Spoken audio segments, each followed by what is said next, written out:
Yo, what's up? It's your boy. What's going on? It's Pastor Ron, man. Thank you guys for joining us. I thank you guys for watching or listening to my podcast, Realness with Pastor Ron. I thank you, man. I thank you for your support, reviews, feedback. Keep them coming.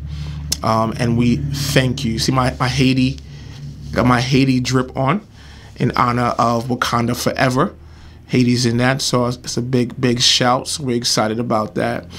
So I wasn't going to do this, but I feel I just want to share a couple of thoughts. One of the things I want to do with this podcast is not just to teach the Bible, but also to respond to different current events and things that are happening, as they happen, and share things from a pastoral perspective. Because sometimes we get so deep with stuff that I think it's important for us to share what the church is saying, what God is saying about certain things. But I want to just take a few minutes to share my thoughts on the whole Kyrie Irving and Kanye West anti-Semitic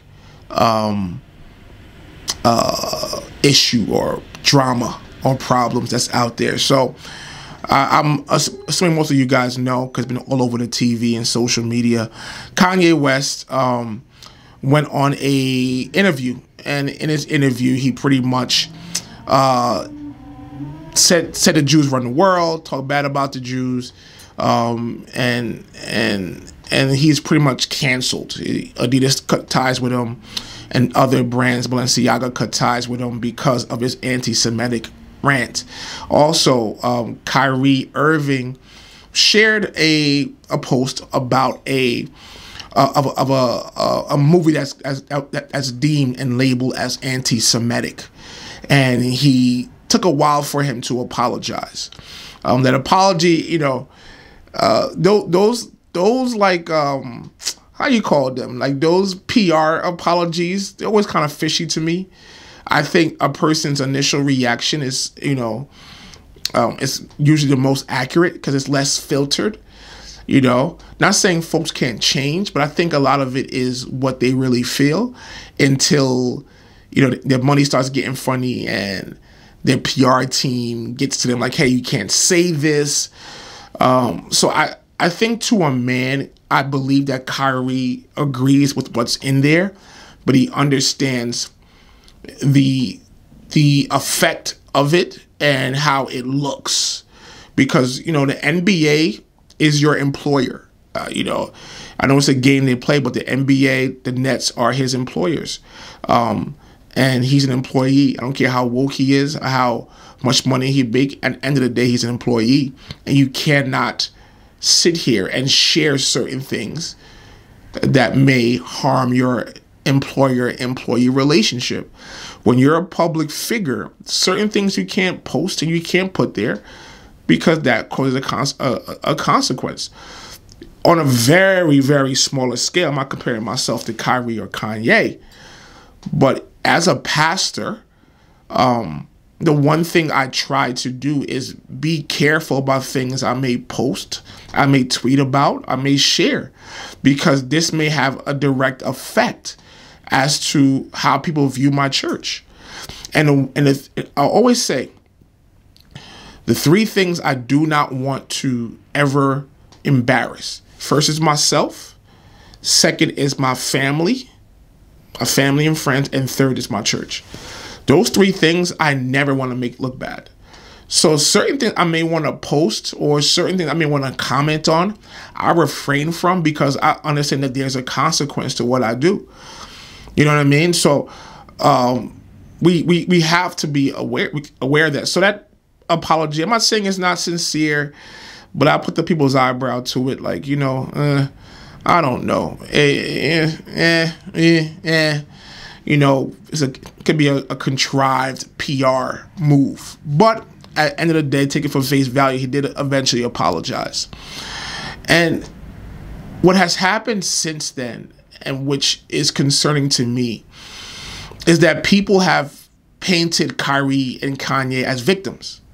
As, it's not fair what's happening to them.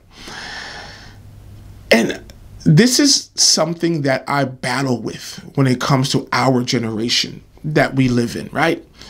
The one thing that we like, especially black people, we love to paint people into victims when they're dealing with the consequence of their action. What Kanye and Kyrie are experiencing now are consequences of what they did. It's not like they were just sitting there minding their own business and all of a sudden they're like, oh, this person's an anti-Semite. Let's cancel Kanye. Let's cancel Kyrie. Nah, fam.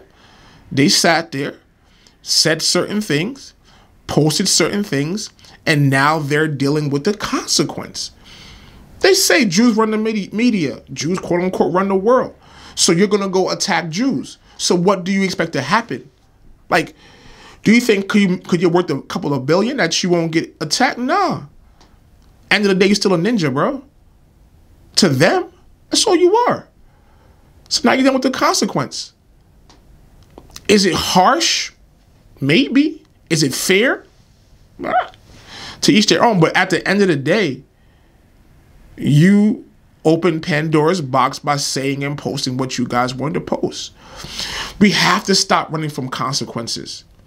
We have to stop running from the play. But you know what? It's not fair. It's like me sitting here putting my hand in a dog's mouth and the dogs bite my hand off and I get mad at the dog. I put my hand in his mouth and he will do what he's known to do. He's going to bite it. That's just natural reaction. The Jews, you may like or not, they're a powerful demographic. So ask Nick Cannon. They canceled Nick Cannon, bro. So like, I think y'all different. So again, I'm not saying it's not right. I'm not saying it's okay. I'm not saying good for them. But I'm saying it's a consequence. And we don't like dealing with consequences. But Pastor Ron, you're a pastor and God says grace. 100%. But what the grace of God does, what the love of God, the word of God says, the love of God, covers sin. The love of God does not eliminate sin. It covers your sin. And grace, if you want to pull a grace card, well, the grace card is this. Listen, the grace of card allows you not to deal with the penalty of sin, but you also got to deal with the consequence of sin. Grace of God is saying, listen, you are guilty, but because of my grace, you won't go to hell. But despite that, there are some consequences of not doing what you're supposed to do. Grace card is not to do what you want and not deal with consequences. We don't like dealing with consequences. That's why I dropped the podcast some time ago saying accountability is your friend. And we don't like that. We like to just do what we want and say, oh, I'm a victim. Nah, fam. Nah, it's racism. Nah, fam. It's a consequence. I'm not going out there saying anything against any group because you know what? There will be a consequence. You cannot get mad for Kanye and Kyrie being canceled, fam. This is the consequence of what they did. And we hate dealing with consequences. We want to pick everybody into a victim. Kanye and Kyrie are not victims, bro. They're dealing with the consequence. Is it tough? I mean, it is what it is. Like you can't attack someone, quote unquote, and get mad and tell them how to feel. Like, you can't sit there and say, you know what, I've attacked you. Just saying that the Jews feel attacked. I'm not saying it's right or wrong, valid. Let's just go with the facts. The Jewish people feel attacked, and you can't tell them how to react to it. You can't say, all right, listen, don't get mad. Don't do this. You know, I know I've attacked you, but don't retaliate in this way. You can't tell them how to feel. You can't tell them to do what they want. Like, I can't tell them how to feel. Maybe, in my opinion, it may be a little bit exaggerated. It's not that deep, but that's my opinion. I didn't get attacked. The Jews did. So I can't tell them how to react to what I do. I just got to deal with my punishment. I got to deal with the consequence. So from a pastoral perspective, the way that I see this is another example of us not wanting to deal with consequence. I want to be a pastor that impacts your lives.